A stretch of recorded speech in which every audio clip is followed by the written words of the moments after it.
অনেকের মনে প্রশ্ন জেগেছে, প্রগতি সরণিতে এত বাস কেন? বাসগুলোর প্রতিযোগিতা এত ভয়াবহ কেন? সহজ উত্তর, এসব সড়কে চলছে অবৈধ বাস, যার নেই কোনো রুট পারমিট, ফিটনেস ঠিক রাখার দায়ও নেই মালিকদের।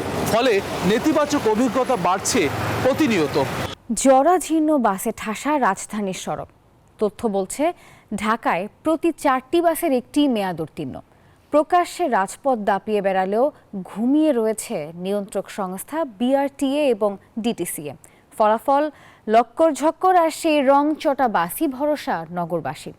পর্যায়ক্রমে সড়ক থেকে এসব বাস বিদায় করার তাগিদ বিশেষজ্ঞদের। তবে ডাম্পিংয়ের জায়গার অপর্যাপ্ততার কথা বলছে পুলিশ। হাসান ওয়ালির প্রতিবেদন, ছবি তুলেছেন মঞ্জুর রহমান। রাজধানীর প্রগতি সরণি এ সড়ক যেন লক্কর ঝক্কর বাসের অসুস্থ প্রতিযোগিতার স্বর্গরাজ্য। Gazipur to Sayedabad, staff quarter সহ নানা রুটের বাস চলে এ সড়কে। প্রয়োজনের তুলনায় অতিরিক্ত বাসে ঠাসা সড়কে যানজট তাই নিত্যসঙ্গী।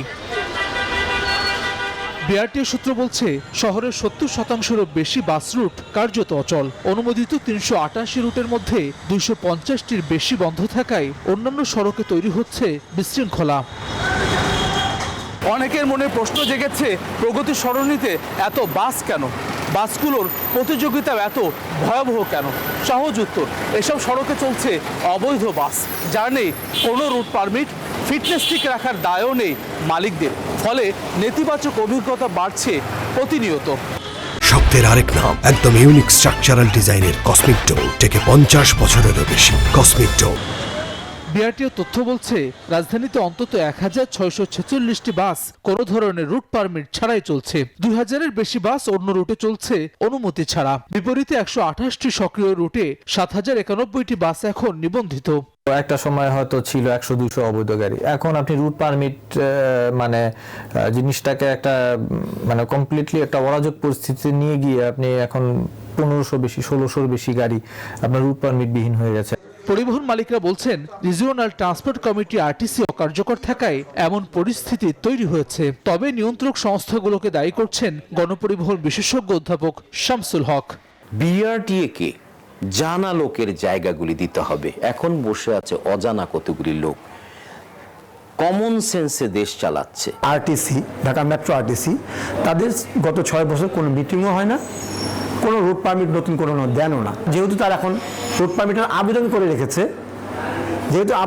রেখেছে, পারমিটটা হয় নাই, এই ক্ষেত্রে তো অবৈধ গাড়ি বলা যাবে না তাকে। অনেক বাসের রেজিস্ট্রেশন দিয়ে কে বৈধ কে অবৈধ, কোথায় রুট পারমিট দেওয়া হয়েছে, চালাচ্ছে কোন রুটের মধ্যে এবং কয়টা রুট পারমিট দেওয়া হয়েছে নাম্বার, তার থেকে বেশি চালাচ্ছে কিনা কিছুই দেখতে পাচ্ছে না। বিআরটিএ চেয়ারম্যান বলছেন, শৃঙ্খলা ফেরাতে নগর পরিবহন বাস্তবায়নে গুরুত্ব দিচ্ছে সরকার, যার আগে এসব বাসের ব্যাপারে আসবে কঠোর পদক্ষেপ। কমিটির মিটিং হয়নি, এটা ট্রু, এটা সত্য, এবং কিছু বাস্তবতাও তৈরি হয়েছে, বিভিন্ন জায়গায় রুট চলার জন্য বাস্তবতাও তৈরি হয়েছে, এটাও সত্য। তো আমরা অলরেডি একটা ফাইল পাঠিয়েছি, মূলত ঢাকার যে আমাদের বিআরটিএ পরিচালক, উনি এটার মেম্বার সেক্রেটারি, তাকে সে একটা ফাইল পাঠিয়েছে একটা মিটিং করার জন্য। তো আমার ধারণা খুব শীঘ্রই তার একটা মিটিং করে ফেলবে। বাস ফ্র্যাঞ্চাইজিস যদি হয়ে যায়, এবং আশা করি হয়ে যাবে, তারা এই দুটো কাজ যদি আমরা ঢাকা শহরে করতে পারি, আমাদের ঢাকা শহরে অনেক ধরনের সমস্যার সমাধান হয়ে যাবে। ঢাকার গণপরিবহনের শৃঙ্খলা ফেরাতে আপাতত 9টি ক্লাস্টার, 22টি কোম্পানি এবং 42 রুটের প্রস্তাব দিয়েছে ডিটিসিএ।